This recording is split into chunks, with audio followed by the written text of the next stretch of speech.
Film में busy रहिला। लेकिन जब भी ऐसा कोनो कार्यक्रम होला तो हमनी के सब केहू एक साथ मिले के मौका हमनी के मिलेला। तो बहुत बहुत हमनी के धन्यवाद दे दानी जा एक जे ऑर्गेनाइज़र बने उनका के, और शुभकामना देता नहीं जा कि ऐसे ही और आगे बढ़ें। तो हर साल आप कहीं भी रहते हैं जो है तो इसमें अपना भागीदारी जताते हैं? हाँ, कोशिश कल जाला कि मन के कहीं भी रहल जाओ, और अगर पहुँच सकी तो पहुँचल जाला, काहे कि ये अच्छा काम बा और इनमें हमनी के सहयोग रही के चाहिए। और सबसे अच्छी बात हमरा भोजपुरी इंडस्ट्री के ये है कि हमनी की जितना एक्टर बानी जाए, जितना एक्ट्रेस लोग बा, जितना टेक्नीशियन बा, सब लोग मिलजुल के अपन घर परिवार जैसन काम करेला। तो जब भी ऐसा कोनो मौका मिलेला कि सब लोग एकत्रित हो सके तो हमनी के जुट जाइला, उनमें कोनो हमनी के दिक्कत नहीं है। जी भैया, काशी अमरनाथ फिल्म रिलीज भइल बाटे और तीसरा का हफ्ता चल जी, काशी अमरनाथ दूसरा वीक में बा, तीसरा अभी 3 तारीख से हुई। तो बहुत धन्यवाद देल चाहता नहीं सब ऑडियंस लोग के। एगो नया प्रयास रहे हमनी के कि एगो ऐसा मुद्दा पे फिल्म बनावल जाओ जौन कि पहले कोशिश ना भइल रहे। हम खुदे डरात रहनी पहले ऐसा मुद्दा पे काम करे में, पर पहली बार एगो ऐसा मुद्दा जौन गुटखा और नशाखोरी के खिलाफ, और हमनी के लागल कि पता ना पब्लिक एक्सेप्ट करी कि ना, लेकिन लोग के पसंद आई, लोग एक्सेप्ट कैलस। बहुत बहुत धन्यवाद।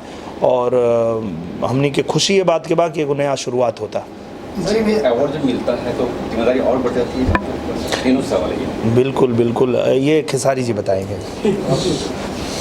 जी सर, एक अवार्ड जब मिलता है तो जिम्मेदारी और बढ़ जाती है और अच्छा काम करते हैं। हमको मिला ही नहीं है तो हम कैसे बताएं?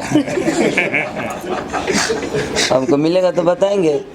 अब जब हमको नहीं मिला है तो हम कैसा समझ में आ कि जिम्मेदारी क्या होती है? बिया भैले नहीं के मेहरारू के जिम्मेदारी पूछता रहा। बिया होके दो तो हम जिम्मेदारी सब बताएंगे, क्योंकि देखिए अनुभव होता है। जब आदमी का शादी होता है तो अनुभव होता है कि शादी के बाद इंसान की जिम्मेदारी क्या होती है। हम कंवारे हैं तो हमें क्या समझ में आएगा कि बीवी का मतलब क्या होता है। तो वो सारी चीज़ें, हमें कोई अवार्ड मिला नहीं है, मिलेगा तो हम ज़रूर बताएंगे आपको अनुभव। मिलेगा तो सोचूंगा जो अनुभव होता क्या है। अभी तो सोच ही नहीं रहा हूँ। हम काम किए, सबसे बड़े अवार्ड हमारे लिए काम की है। हाँ, और आप लोग चाहते हैं तो इनको पहले दीजिए अवार्ड, दीजिए, उसके बाद पूछिए, है ना। सबसे बड़ी चीज़ कि हमारी ऑडियंस हमें अवार्ड देती है। बाकी अवार्ड तो हमारी खुशी के लिए होता है। हमारे जैसे हमारे माँ बाप हमारे खुशी के लिए अगर कोई कपड़ा खरीद देते हैं, तो उस तरह अवार्ड कराने वाले हमारे गार्जियन होते हैं। और हमारी खुशी के लिए हमें, अगर हम पढ़ के अगर अच्छा मार्क्स लेकर आते हैं तो हमें मास्टर एक डिग्री देता है। तो एक डिग्री हो गई हमारे लिए कि हमने अच्छा मेहनत किया तो हमारे लिए एक डिग्री मिल गई। तो उसके लिए दिल से थैंक यू सबको कि ये डिग्री हर आदमी को मिलता है, और उसमें जिम्मेदारी और बढ़ती है कि आगे भी मुझे पढ़ना है। उसी तरह हर आदमी उस डिग्री को पाने के बाद एक स्टेप आगे पढ़ने की कोशिश करता है और उससे भी बेहतर करने की कोशिश करता है। जी, सबरंग समारोह आज 14 साल है, जिसमें कुलदीप श्रीवास्तव जी, मधुबन राज जी मिलकर पूरा और भी सारे टीम मिलकर काम कर रहे हैं, और एक छत्र के नीचे सारी भोजपुरी इंडस्ट्री को एक साथ एकत्रित करने का एक मुहिम चला रहे हैं, एकजुट होने। ये सबरंग जो अवार्ड फंक्शन है सिर्फ ये मधुवेंद्र और हमारे कुलदीप जी की नहीं है, ये पूरी भोजपुरी समाज की है। और भोजपुरी समाज के लिए अगर इन दोनों ने अगर ये बीड़ा उठाया है तो इनकी तहे दिल से शुक्रिया अदा पूरी भोजपुरी समाज को करना चाहिए। मैं भी करता हूँ। हमारे बड़े भाई, हमारे गार्जियन स्वरूप दिनेश भैया, अमरपाली दुबे जी, मानिए हमारे बड़े भैया महादेव प्रभु, जो हमारे रवि किशन जी हैं, जो कि हम लोग के गार्जियन हैं और पूरी इंडस्ट्री के गार्जियन हैं वो, और हमारे पिता तुल हैं वो। ऐसे पिता है नहीं, बड़े भाई मानता हूँ, लेकिन बड़ा भाई पिता तुल ही होता है। उनको गुस्सा ना आ जाए, कहेंगे कि देखो मुझे पिता बना दिया। इसलिए कहीं ना कहीं ये पूरी भोजपुरी की एक मान सम्मान की बात है। और मधुवेंद्र जी और कुलदीप जी ने अगर ये बीड़ा को उठाया है तो पूरी भोजपुरी समाज के लिए सम्मान की बात है। और ईश्वर करे कि इनके ऐसे ही लंबी उम्र हो और ऐसा ही अवार्ड फंक्शन कराएं, और हम सारे भाइयों को एक दिन इकट्ठा करके और एक साथ पानी पिलाएं, चाय पिलाएं, और कम से कम हम अपने घर की अपनी बातों की दुख सुख में शामिल करें और एक दूसरे से दुख बांटें और रखें। जी भैया, बात करिए बिहार में आपको 2 फिल्म रिलीज हुई, वो क्या? अब हम कहाँ करी जब दोनों जने एक साथ लड़ गए। में हमार का दोस्त बा भाई, मैं बोला था कि आप लोग एक साथ मत। ऐसे ईश्वर की एक बहुत बड़ी कृपा है मेरे ऊपर, दोनों फिल्में अच्छी चल रही हैं तो वो कृपा है। और ऑडियंस का मैं शुक्रिया अदा करना चाहता हूँ कि जो ऑडियंस को एक ही खेसारी और 2 जगह दिख रहा है और दोनों जगह अच्छी मात्रा में लोग जाकर और उसका लुत्फ़ उठा रहे हैं, उसका मज़ा ले रहे हैं। तो ये अच्छी बात है। लेकिन ये अच्छी नहीं है कि एक स्टार की 2 फिल्में एक साथ लगे और दोनों एक ही शहर में लगे।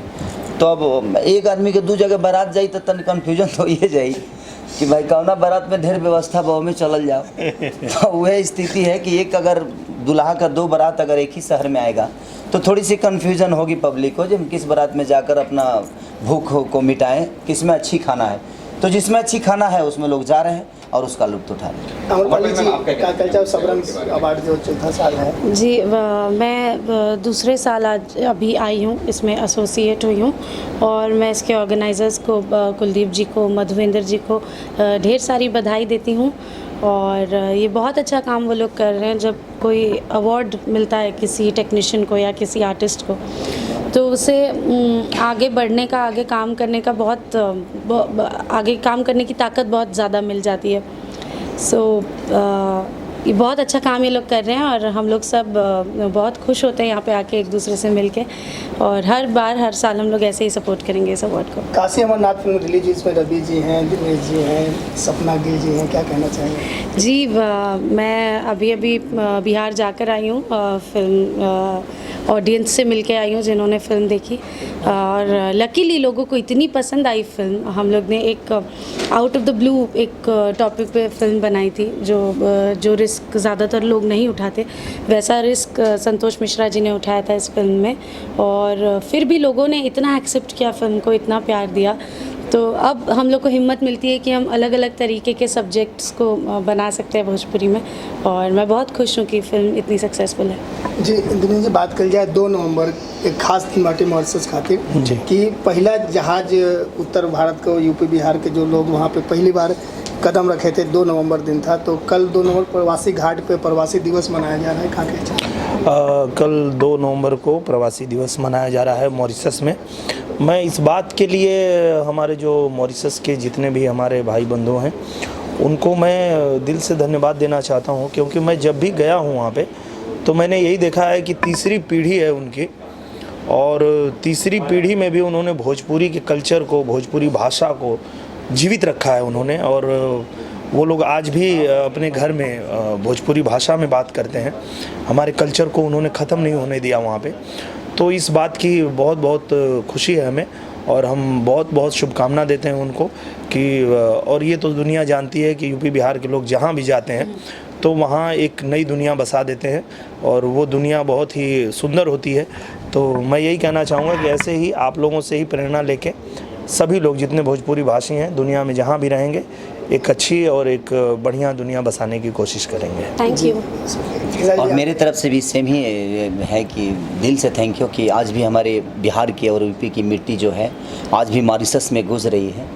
तो मैं उस मिट्टी को सलाम करता हूँ जो हमारे बिहार यूपी की है, जो आज भी वहाँ एक सुगंध की तरह फैली हुई है पूरी मॉरिशस में। एक इंडिया से बाहर जाने के बावजूद भी हमारी जो मिट्टी की सुगंध है आज वहाँ भी खिलखिला रही है और एक फूल की तरह खिली हुई है। तो उन सारे वहाँ के रहने वाले लोगों को मैं दिल से थैंक यू बोलता हूँ कि आज भी हम, जो भैया ने बोला कि हम जहाँ जाते हैं एक दुनिया बसा देते हैं, तो उन्होंने दुनिया बसाई, और उस दुनिया में सिर्फ मॉरिशस को ही नहीं बसाया, एक भोजपुरी को फूल की तरह खिला दिया मॉरिशस में। तो उसके लिए दिल से थैंक यू उन बुज़ुर्गों को जिन्होंने एक दुनिया बसाई मॉरिशस में जाके। जी, अमरपाली जी, आपका क्या चाह? मैं बहुत, मुझे प्राउड फील होता है। कई लोग होते हैं जो इंडिया में ही रह के अपने होम टाउन को छोड़ के शहर में जब चले जाते हैं एक ही स्टेट में, तो वो लोग डिनाई करने लगते हैं अपनी मातृभाषा को। हाँ, कहाँ से आए हैं, उनकी जड़ें कहाँ पे हैं, इस चीज़ को लोग एक्सेप्ट नहीं करते हैं। एक ही देश में, एक ही शहर में रह के, बस गांव से शहर के अंतर पे, और ये लोग इंडिया से मॉरिशस जाने के बाद भी 3 पीढ़ी तक कल्चर को उन लोगों ने संभाल के रखा है, अपने बच्चों को आगे बढ़ाया है। मुझे बहुत अच्छा लगता है, और मैं थैंक यू बोलना चाहती हूँ उन लोगों को कि आप लोगों ने अपने कल्चर को इतना रिस्पेक्ट किया। We feel very proud of you. Thank you so much.